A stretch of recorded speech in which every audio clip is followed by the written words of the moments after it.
이 시간 온라인으로 말씀 앞에 나오시는 여러분들을 주님 이름으로 진심으로 환영하며 축복합니다. 한 주 동안도 부족하지만은 각자에게 주시는 힘을 따라서 열심히 복음을 위해서 살아가기를 소원한 저와 여러분들, 하나님이 오늘도 만나기를 기뻐하시고 우리 가운데 성령을 보내주셔서 이 예배의 자리로, 말씀을 듣는 자리로 인도해 주셨습니다.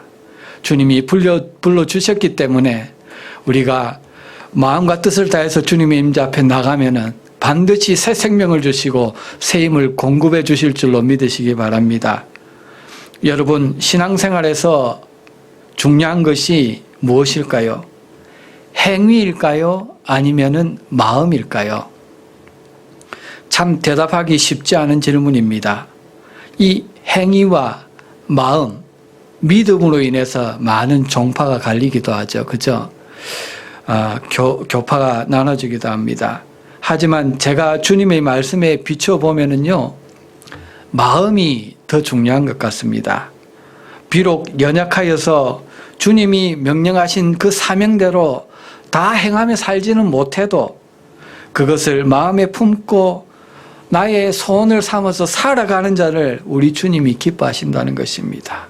그래서 늘 성령을 통해서 인도해 주시고 말씀과 예배를 통해서 새 힘과 열정과 새 비전과 소망을 향해 달려가게 하신다는 것입니다. 그래서 저는 빌립보서 1장 6절 말씀을 사랑합니다. 너희 안에 착한 일을 시작하신 이가 그리스도 예수의 날까지 이루실 줄을 우리는 확신하노라. 제 안에 착한 일을 시작하시니, 다시 말해서 구원의 일을 시작하신 그 하나님께서 예수 그리스도의 재림의 날까지 이루시고 완성하실 줄을 저는 믿고 있습니다. 그래서 오늘 환경이 어렵고 여러 가지 고난이 있지만은 이 하루를 믿음 가운데 살아간다는 것입니다. 이 구절은요, 신학 용어로 성도의 견인이라는 용어로 유명한 말입니다. 다시 말해서 구원이라는 것은 견인차, 토잉카와 같다는 뜻입니다. 사실 구원받았다고 하지만 저와 여러분들은 못났기가 그지없습니다. 나의 이해관계, 자존심, 필요를요, 주님의 사명 앞에서도 잘 내려놓지 못할 때가 많아요. 그래서 믿음의 뿌리가 내리지 못하고 평생 떠돌이 인생으로 살아가는 경우가 많습니다. 제가 그랬습니다. 그래서 늘 신앙이 흔들렸던 것입니다. 하지만 그런 저를 주님께서 여기까지 인도해 주시고 하나님의 복음을 전하는 사역자로 세워주셨다는 것입니다. 그리고 예수의 날에 구원의 종착역에 이르게 해 주실 것입니다. 하나님이 지금까지 견인해 주신 것과 같이 앞으로도 구원의 완성의 날까지 인도해 주신다는 것입니다. 나를 끌고 가신다는 겁니다. 가다가 멈춘 차와 같은 인생, 고장나서 멈춘 차와 같은 나의 인생입니다. 기름이 다 떨어져서 그러기도 하고 타이어에 펑크가 나서 그러기도 하고 냉각수가 터져서 엔진이 고장나서 가다가 멈추었습니다. 하지만 우리 안에 구원의 일을 시작하신 그 성령께서요, 종착역인 천국에 이르기까지 저와 여러분들을 인도해 주실 줄로 믿습니다. 여러분, 육신이 연약합니까? 육신이 고장났습니까? 마음이 고장났습니까? 인생이 완전히 망가뜨려졌습니까? 하지만 우리 주님의 능력이, 성령의 능력이 여러분들을 토잉을 해서 천국까지 인도해 주시겠다. 오늘 빌립보서 1장 6절을 통해서 저와 여러분들에게 약속하고 있습니다. 이 주님의 약속을 붙들고 평안한 가운데 우리의 삶을 하나님께 드리시는 저와 여러분 되시기 바랍니다. 오늘은 주기도문 5번째 시간으로 우리 청원입니다. 우리를 위한 기도입니다. 주기도문의 큰 기도 제목 2가지를 뽑으라면은 바로 당신 청원과 우리 청원입니다. 당신 청원은 하나님 나라 그리고 하나님의 뜻을 구하는 기도입니다. 그리고 우리 청원은 우리의 필요를 구하는 기도입니다. 그런데 주기도문의 요약인 6장 33절에 보니까 하나님의 나라와 그의 의를 먼저 구하라. 다시 말해서 당신 청원을 먼저 구하라. 그리하면 우리에게 필요한 필요들을 주님께서 모든 것을 다 채우시겠다. 이렇게 말씀하셨습니다. 그래서 우리가 우리 청원을 묵상할 때 먼저 전제가 되어야 되는 것이 무엇입니까? 우리에게 필요한 것들은 하나님의 나라와 그의 뜻을 이루는 것과 연결되어 있다는 것입니다. 오늘 우리가 필요한 것이 무엇 때문이냐? 무슨 목적으로 우리가 그것을 위해서 기도해야 하느냐? 바로 하나님 나라를 위해서라는 것입니다. 우리 청원은 마태복음 6장 11절로 13절 본문에 나오고 있습니다. 크게 세 가지입니다. 오늘 우리에게 일용할 양식을 주십시오. 그리고 우리에게 우리 죄를 사하여 주십시오. 또한 마지막으로 우리를 시험과 악에서 구출해 주십시오. 그런데 여기서 잘 보시면은 세 번 다 반복되는 중요한 말이 있습니다. 바로 우리라는 말입니다. 그래서 주님께서 하나님 나라를 위해서 기도하라고 하신 후에 우리라는 교회 공동체를 위해서 기도하라, 이렇게 우리에게 기도를 가르쳐주고 계시다는 것입니다. 우리가 예수를 영접하고 성령이 내 안에 임하시면은 생기는 변화들이 있습니다. 여러분들에게도 많은 변화들이 생겼죠? 어떤 변화들이 있습니까? 먼저 이제는 사람을 만날 때마다 내가 사람을 만나는 관심사가 변하게 돼요. 이 사람이 예수를 영접하고 사는가? 새 생명을 만났는가? 안 그러면은 아직도 죄에서 벗어나지 못해서 지옥길로 치닫고 있는가? 저 사람이 예수를 믿었다고 하는데 오늘도 복음 안에서 살아가고 있는가? 하나님 나라를 바라보고 있는가? 삶의 관심사가 예수로 변합니다. 하나님 나라로 변한다는 것입니다. 그러면서 그 사람의 생각이 어떻게 변하느냐? 바로 우리라는 교회 공동체를 생각하게 됩니다. 교회가 무엇입니까? 나를 사랑하사 나를 위하여 자기 몸을 버리신 하나님 아들의 거룩하신 몸이에요. 그래서 예수님께 헌신한다, 예수님을 믿는다는 게 무엇입니까? 예수님의 몸된 이 지상의 교회에 헌신하고 그 교회를 위해서 살아간다는 뜻이 되는 것입니다. 우리가 아무리 큰 은혜를 받았어도 그 은혜를 하나님께 갚아야 되는데 직접 갚을 수가 없습니다. 왜냐하면 하나님은 삼위일체의 그 온전한 영광 가운데 삼위 하나님이 온전한 친밀한 사랑 가운데 자족하며 영생하시는 분들이기 때문입니다. 그 온전하신 영광과 사랑에 우리 인간의 불완전한 것으로 더하거나 더할 수 없는 것이 바로 삼위일체 하나님의 영광과 사랑입니다. 그래서 주님은 주님께 갚아야 할 그 은혜와 사랑을 어디에다 갚으라고 말씀하십니까? 주님의 몸된 교회에 하라 말씀하십니다. 교회에 한 것이 곧 나에게 한 것이다. 마태복음 25장에 보면은 마지막 날에 우리가 심판대 앞에 섰을 때 그렇게 주님께서 평가하실 것입니다. 그게 바로 율법의 요약이라고 말씀하셨습니다. 마태복음 22장 37절로 40절에 율법의 요약이 무엇이냐? 하나님께 대한 사랑, 그리고 그 하나님께 대한 사랑을 이 땅의 지상의 교회 무엇입니까? 형제, 자매에 대한 사랑으로 나타내는 것입니다. 네가 하나님을 정말 사랑하느냐? 그러면은 교회를 사랑하게 될 것이다 말씀하셨습니다. 그래서 요한일서 4장 20절, 21절에 뭐라고 말씀하십니까? 누구든지 하나님을 사랑하노라 하고 그 형제를 미워하면 이는 거짓말하는 자니 보는 바 그 형제를 사랑하지 아니하는 자는 보지 못하는 바 하나님을 사랑할 수 없느니라.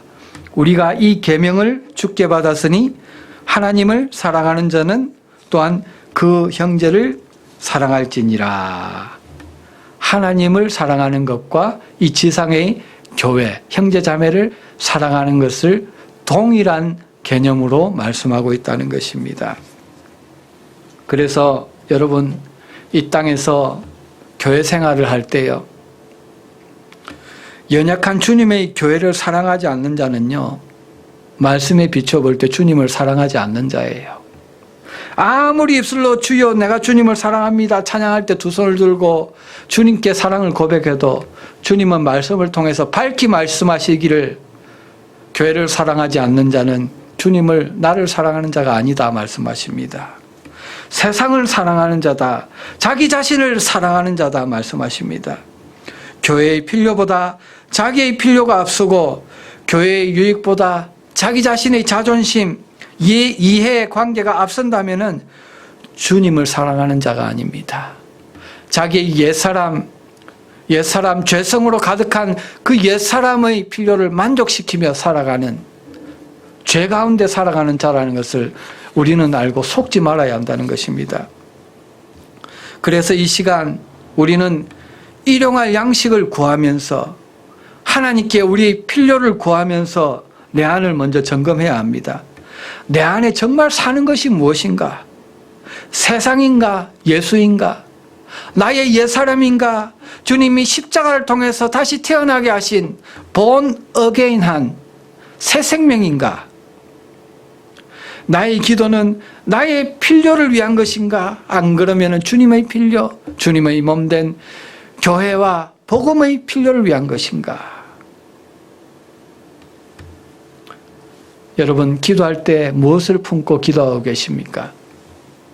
내 가슴에 주님이 위하여 십자가를 지신 주님의 공동체, 잃어버린 영혼, 교회가 없다면요, 우리라는 공동체가 나의 기도 가운데 품어지지 않았다면 나는 늘 나 중심, 내 필요 중심의 기도를 하고 있다고 우리는 인정할 수밖에 없는 것입니다. 이 시간 주님의 말씀을 듣고 들을 끼가 있어서 주님 앞에 회개하는 은혜가 있기 바랍니다. 제가 그렇습니다. 늘 주님의 은혜에 붙잡혀 살고 하나님 나라와 복음을 위해서 산다고 하지만은 내 자존심 내세울 때도 많고 나의 유익과 이해관계 때문에 그것을 품고 하나님께 기도하며 원망할 때도 있습니다. 그러나 주님께서는 올해에 우리에게 주신 말씀, 그렇게 더 이상 기도하면 안 된다는 것입니다. 네가 정말 영혼에 참 기쁨이 흘러넘치기를 원하느냐, 삶 속에 감사가 흘러넘치기를 원하느냐, 그러면은 이렇게 기도하라. 어떻게 기도해요? 너희 마음속에 세상을 비워내고 죄를 비워내고 하나님 나라를 품고 하나님의 사랑과 거룩을 품고 주님의 몸된 공동체를 품고 한번 기도해봐라. 내가 에스겔 36장 36절에 약속한 것과 같이 그래도 구하여야 하리라, 약속한 것을 구하는 자에게 내가 부어주지 않는지 한번 시험해보라. 저와 여러분들에게 말씀하고 계신 것입니다. 그래서 결국 우리를 위한 기도, 우리 청혼은 뭐라고 할 수 있습니까? 우리라는 천국 백성이요, 이 땅에서 하나님 나라라는 교회 공동체와 연합해서 사명을 감당하기 위해서 필요를 구하는 기도라는 것입니다. 하늘에 계신 아버지여, 오늘도 우리에게 일용할 양식을 주시옵소서. 이 연약한 주님의 교회를 돌볼 수 있도록 나에게 힘을 주십시오. 우리를 채워주십시오. 이런 우리를 생각하는 기도가 여러분 오늘 하늘 보좌를 움직이는 기도가 될 줄로 믿습니다. 계시록에 나오는 금 향로에 담겨서 하늘 위에 상달되어서 하나님의 놀라운 생명과 구원과 심판을 이 땅에 이루는 놀라운 기도가 될 줄로 믿습니다. 두 번째로 우리 청혼은요, 마태복음 6장 12절에 나옵니다. 우리가 우리에게 죄 지은 자를 사하여 준 것 같이 우리 죄를 사하여 주시옵소서. 첫 번째 우리 청혼은 우리라는 교회 공동체가 오늘 하루 살아가야 될 필요를, 일용할 양식을 구하며 그 양식을 공급하기 위해서 우리가 기도했는데, 두 번째로는 우리가 우리에게 죄 지은 자를 사할 수 있도록 하나님 나를 도와주십시오. 죄사함을 위한 기도라는 것입니다. 이 죄사함이란 내가 하나님께 죄사함을 받아야 되지만 또한 교회 공동체, 나에게 죄 지은 자를 용납하는 그런 죄사함도 해당되는 것입니다.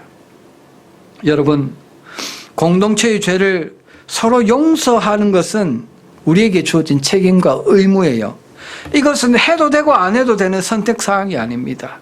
내가 구원받고 하나님께 용서받기 위해서는 반드시 하지 아니하면 내가 용서함을 못 받아요. 천국에 갈 수 없다니까요.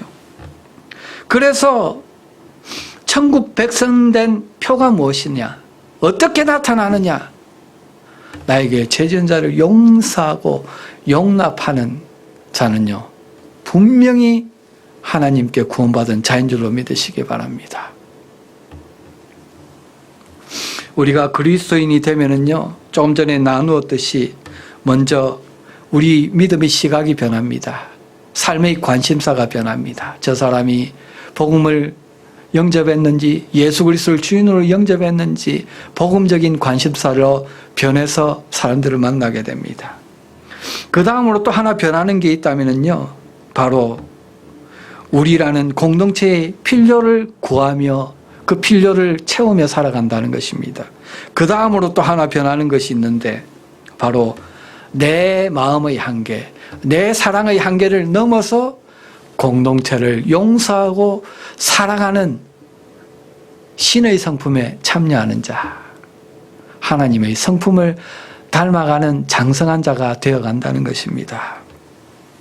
여러분, 어떻게 나랑 잘 맞지 않는 사람, 나에게 상처 준 사람을 사랑할 수 있을까요? 그 사람을 다시 용납하고 교제하고 사랑할 수 있을까요? 내 힘으로는 안 됩니다.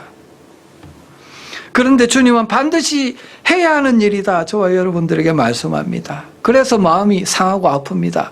할 수 없는 일이기 때문에. 어떻게 해야 할까요? 마태복음 5장 23절로 26절에 이렇게 말씀하십니다. 그러므로 예물을 제단에 드리다가 거기서 내 형제들에게 원망 들을 만한 일이 있는 것이 생각나거든 예물을 제단 앞에 두고 먼저 가서 형제와 화목하고 그 후에 와서 예물을 드리라 하셨습니다. 마태복음 5장 25절에 너를 고발하는 자와 함께 길에 있을 때에 급히 사화하라, 화해하라 그럽니다. 그 고발하는 자가 너를 재판관에게 내어주고 재판관이 옥리에게 내어주어 옥에 가둘까 염려하라. 진실로 내게 이르노니 내가 한 푼이라도 남김없이 다 갚기 전에는 결단코 거기서 나오지 못하리라 말씀하신 것입니다. 하나님께 예물을 드리기 전에 먼저 용서하지 아니하면은, 형제를 용납하지 아니하면은 예물이 주님께 상달된다고 했습니까? 상달 안 된다고 그랬습니까? 제사가 소용이 없다 말씀하시는 것입니다. 마태복음 5장 44절 이하에는 어떻게 말씀하십니까? 나는 너희에게 이르노니 너희 원수를 사랑하며 너희를 핍박하는 자를 위하여 기도하라. 이같이 한즉 하늘에 계신 너희 아버지의 아들이 되리니 이는 하나님이 그 해를 악인과 선인에게 비추시며 비를 의로운 자와 불의한 자에게 내려주심이라 말씀하십니다.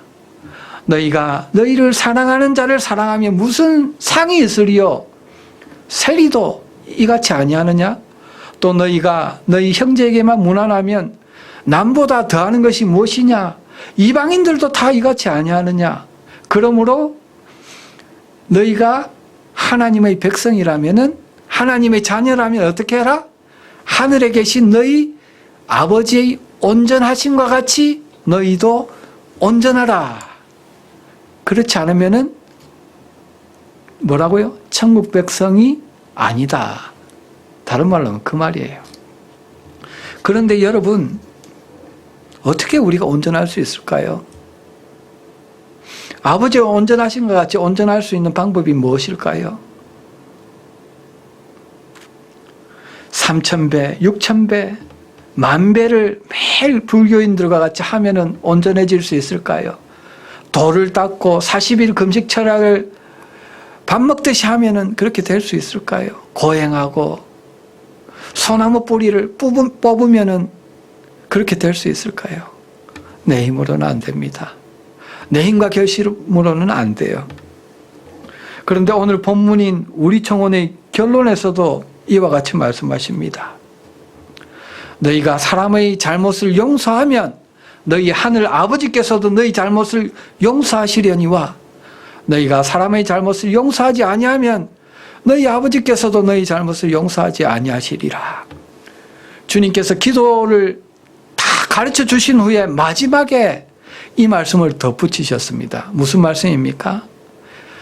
형제를 사랑하고 공동체를 사랑하는 마음을 가지고 용서하는 마음을 가지고 주님의 임재 앞에 나와서 기도하지 아니하면 그 기도는 소용이 있다 없다? 아무 소용이 없다라고 주님이 딱 부러지게 지금 말씀하고 있다는 것입니다. 종합해 보면은 여러분, 우리라는 공동체를 용서해주고 용납하는 일은 해도 되고 안 해도 되는 일이 아니라는 거예요. 하나님의 자녀라면, 천국 백성이라면 당연히 해야 하는 일이고 그것이 바로 하나님의 백성된 삶의 증거라는 것입니다. 그런데 얼마나 용서하고 살아야 되느냐?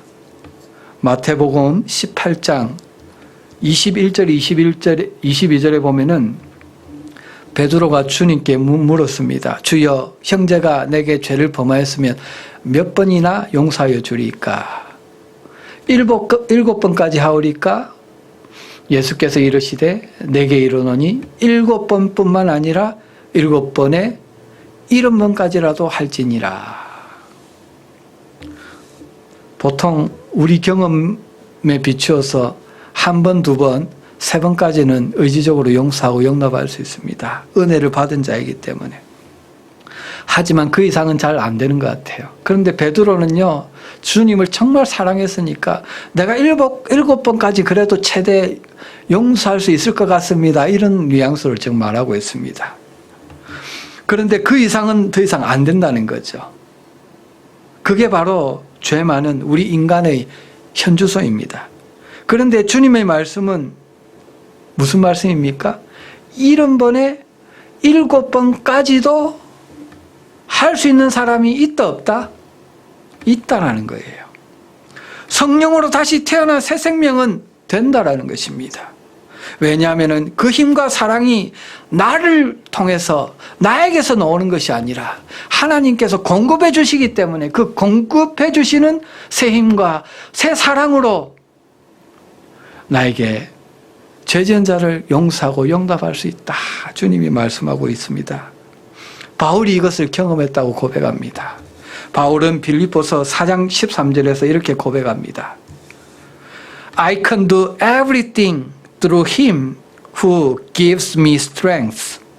내게 능력 주시는 자 안에서, 내게 능력 주시는 자 안에서 내가 모든 것을 할 수 있느니라. 세상 사람들이 이야기하는 can do spirit, 나는 할 수 있다는 정신이 아닙니다. 내 인간으로 할 수 있다는 것이 아니라 내게 능력 주시는 자 안에서, 새 생명 안에서 내가 할 수 있다는 믿음의 고백이라는 것입니다. 나는 할 수 없다는 고백입니다. 내 힘과 사랑은 할 수 없다는 고백입니다. 이런 고백은 두 가지를 경험한 자의 고백이죠. 방금 말씀드렸듯이 나로서는 할 수 없다. 십자가 앞에서 철저하게 회개하고 고백하는 자입니다. 그래서 이런 자들은 주님 앞에 십자가를 붙듭니다. 기도의 자리로 나갑니다. 주님의 사랑을 부어주시면 된다는 것입니다. 많은 믿음의 선배들이 바울의 고백을 따라 이것을 경험하고 살았습니다. 저와 여러분들도 때때로 이것을 경험하면서 살아가고 있습니다. 내 인과 사랑으로는 안 되지만은 주님께서 성령을 충만히 부어주시고 능력을 받았을 땐 되잖아요. 그래서 오늘 주님은 우리 청혼을 통해서 우리가 서로 죄를 용서하는 그는 하나님의 나라, 하나님 교회 공동체를 이루기 위해서 하나님으로부터 힘과 사랑을 구하라 말씀하십니다. 마태복음 18장 21절로 35절에 나오는 바로 1만 달란트의 죄를 탕감받은 은혜 받은 자만이 할 수 있는 기도라는 것입니다. 주여, 우리가 우리에게 죄 지은 자를 사할 수 있도록 주의 힘과 사랑을 부어 주십시오. 저는 주님께 1만 달란트의 죄를 탕감받은 자입니다. 100데나리온의 죄를 저에게 진 자들을 용서하며 살아가는 하나님의 자녀 될 수 있도록 성령으로 기름 부어 주십시오. 이렇게 기도하라 말씀하시는 것입니다. 여러분, 하나님 나라는 무엇일까요? 우리가 기도할 때 하나님 나라를 위해 기도한다, 하나님의 뜻을 위해 기도한다, 너무나 추상적이고 큽니다. 나에게 조그마한 나의 심령에 하나님 나라는 무엇일까요? 나의 삶 가운데 하나님의 뜻을 이룬다는 것은 무엇일까요? 바로 주님의 사랑으로 내가 현재 만나고 생활하고 경험하는 자를 용납하고 용서하면서 주님의 사랑을 실천하는 것입니다. 그래서요, 평생 교회를 다녀도 추상적으로 하나님 나라와 뜻을 구하며 자기의 사랑의 한계에 부딪혀서 늘 남을 정죄하는 사람은요, 진정 하나님 나라를 경험할 수 없습니다. 진정한 하나님께로 오는 사죄의 기쁨을 맛보기가 어렵습니다.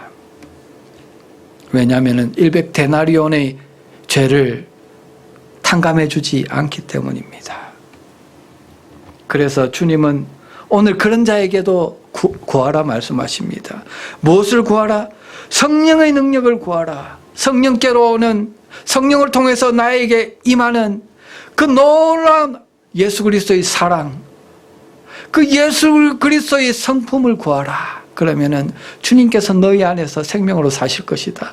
사랑으로 사셔서 이 지상에서 십자가를 지기까지 우리를 사랑해 주신 그 주님이 우리 안에 사랑으로 사시니까 나도 용서하는 자가 되며 하나님 나라를 이루는 그런 삶을 살게 될 것이다. 주님 말씀하십니다.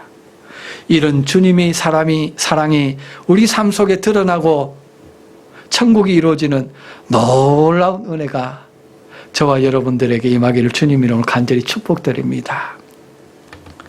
마지막 세 번째 우리 청혼입니다. 6장 13절 상반절입니다. 우리를 시험에 들게 하지 마시옵고 다만 악에서 구하시옵소서. 살아가는 여러분, 하나님이 저와 여러분들에게 공통적으로 주신 사명이 있다면 무엇일까요? 교회 공동체를 이 죄 많은 세상에서 시험과 악한 세력으로부터 보호하고 구원해야 될 책임을 저와 여러분들에게 주셨습니다. 사도 바울은요, 로마서를 쭉 써내려가면서 마지막 장인 16장에서 하나님 앞에 자기가 동력한 사람들 33명을 자랑스럽게 소개하고 있습니다.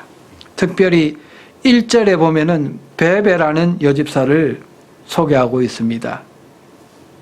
내가 갱그리아 교회의 일꾼으로 있는 우리 자매 베베를 너희에게 추천하노니 너희는 주 안에서 성도의 합당한 여자로 그를 영접하고 무엇이든지 그에게 소용되는 바를 도와줄지니 이는 그가 여러 사람과 나의 뭐가 되었다? 보호자가 되었음이라. 이렇게 자랑하고 있습니다. 여러분, 보호자란 어떤 사람이었습니까? 1세기 로마 당시에 원형 경기장이 있었습니다. 죄인들이나 성도들을 집어넣고 굶주린 맹수를 풀어서 죽어가는 것을 즐기는 것이었습니다. 모인 관중들은요, 죄수들이 서로 살아남기 위해서 맹수에게 서로를 먼저 밀어 던지면서 도망가는 것을 보면서 환호성을 지르며 즐겼습니다. 그런데요, 그리스도를 믿는 성도들을 집어넣었을 때 기이한 현상이 벌어졌습니다. 어린아이들과 노약자, 주의 종들을 서로 가운데로 자꾸 밀어넣으며 자기가 밖으로 나가서 자꾸 껴안으며 보호하는, 서로가 밖에 나가려고 싸우는, 먼저 맹수의 밥이 되려고 하는 그런 기이한 현상이 일어났다는 것입니다. 그러니까 그 구경하는 관중들이 식상을 해서 재미를 잃었다는 것이죠. 바울은 그런 원형 경기장의 그림을 담아서 베베 집사를 여러 사람의 보호자였고 나의 보호자였다 자랑하며 소개하고 있는 것입니다. 그를 영접하라. 교회의 연약한 자들과 주의 종들을 어려움을 당했을 때 끝까지 목숨을 걸고 보호하며 지키는 자가 바로 베베 집사였다는 것입니다. 이런 자가 바로 하늘에서 큰 자가 아니면 누구겠습니까? 이 땅에서 큰 교회를 이루고 많은 사람들에게 눈에 보이는 큰 업적을 이루어서 사람들에게 큰 칭송과 영광을 받는 자가 하늘에서 큰 자일까요? 마태복음 25장에 주님 앞에 섰을 때 주님이 분별하시는 양과 염소의 비유에 보면 그렇지 않은 것 같습니다.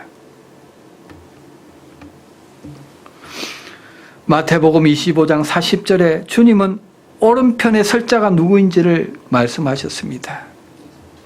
그날에 이렇게 말씀하신다 하십니다. 그들에게 한 것이 곧 나에게 한 것이다. 내 아버지께 복받을 자여 나와서 창세로부터 너희를 위하여 예비된 나라를 상속받으라. 너희가 여기 내 형제 중에 지극히 작은 자 하나에게 한 것이 곧 내게 한 것이니라. 오른손이 한 것을 왼손이 모르게 하라. 은밀히 보시는 하나님 앞에 나가서 골방에서 기도해라. 그런 삶을 살아라는 것입니다. 오늘 교회의 근심이 무엇입니까? 이 시대는 눈으로 보는 시대입니다. 그래서 모든 사람들이 보는 것, 세상의 즐거움을, 눈에 보이는 물질을 쫓는 경우가 많습니다. 복음을 안다고 주장하는 자들은 넘쳐나는데요. 자기 의견을 관철시키고 남이의 소위 리더로 군림하려고 자기를 쇼업하려고 하는 사람들은 많습니다. 하지만 은밀한 중에 교회가 어려움을 당할 때에 자기가 희생하고 목숨을 걸고 보호하려는 보호자가 드물다는 것입니다. 자기 십자가를 등에 지고 골고다 언덕으로 걸어가는 사명자가 드물다는 것이죠. 조그마한 시험과 위험이 찾아와도 자기가 먼저 살기 위해서 자기 이해관계 때문에, 자기 자존심 때문에 평생 주님이 섬기라고 십자가의 거룩한 신 보혈로 정결케 하신 교회, 그 교회를 쉽게 떠나게 됩니다. 자기 취향에 맞는 교회를 찾는 쇼핑하는 자로 변해서 수평 이동이 난무하고요. 처음 예수 믿는 자들이 실종되어 가고 있습니다. 교회 예배는요, 세상에서 쇼를 관람하는 관중들로 넘쳐납니다. 하지만 복음의 군사와 세상의 소금 역할을 하는 그런 제자들은 배출되지 않고 있는 게 이 현대교회의 비극이라는 것입니다. 그래서 주님은 이 말세에 내가 믿음을 보겠느냐? 참 믿음을 보겠느냐? 애통해 하시면서 복음서를 통해서 누누이 말씀하고 있는 것입니다. 오늘 주기도문에도요, 그 주님의 애타는 마음이 함께 담겨 있습니다. 내가 진정 하늘 아버지를 사랑하느냐? 찬양할 때 그렇게 두 손 들면서 주여 나를 보내주십시오. 내가 여기 있나이다. 그렇게 외치고 있느냐? 십자가에서 대신 피 흘리신 예수를 대신해서 생명까지 바치시겠다고 그렇게 사랑의 고백을 했느냐는 것입니다. 그러면은 먼저 눈에 보이는 나의 몸된 교회와 운명을 같이 하는 일꾼이 되어라. 교회의 진정한 보호자가 되어라. 교회가 시험과 악에서 고통당하고 있을 때에 보호하고 위하여 기도하는 자가 되어라. 주님은 모든 자에게 부탁하는 것이 아니라 은혜를 받은 자에게, 은혜를 아는 자에게, 하나님께 생명을 빚지고 1만 달란트 빚진 자에게 오늘 주기도문을 통해서 지금 간곡하게 부탁하고 있는 줄로 믿습니다. 여러분, 이 아버지의 마음을 보시는 은혜가 있기 원하고 아버지의 마음을 받는 은혜가 있기 원합니다. 받을 뿐만 아니라 이 아버지의 마음을 받아서 아버지의 뜻대로 이 땅을 살아낼 수 있도록 성령으로 충만히 부어달라고 기도하는 그런 기도자가 되시기 바랍니다. 한 명의 기도하는 사람이 기도하지 않는 한 민족보다 강한 것입니다. 2명, 3명 기도하는 자가 있는 교회가요, 수만 명의 기도하지 않는 교회보다 더 강하고 주님께서 사용하시는 줄로 믿으시기 바랍니다. 우리 교회가 그런 교회 되었으면 좋겠습니다. 숫자가 중요한 것이 아니라 주님의 마음을 알아서, 고린도전서 2장 16절에 누가 주의 이 애타는 마음을 알아서 주를 가르치겠느냐? 그러나 우리가 그리스도의 마음을 가졌느니라. 주님, 내 안에 사랑으로 사십시오. 아버지의 마음을 부어주셔서 복음을 위해서 남은 여생 고귀하게 살게 도와주십시오. 복음과 교회를 위해 살게 도와주십시오. 여러분, 이런 기도를 하며 이 한 해, 한 주간 살아보지 않으시겠습니까? 이 시간 한번 기도하며 찬양하며 주님 앞에 나가도록 하시겠습니다.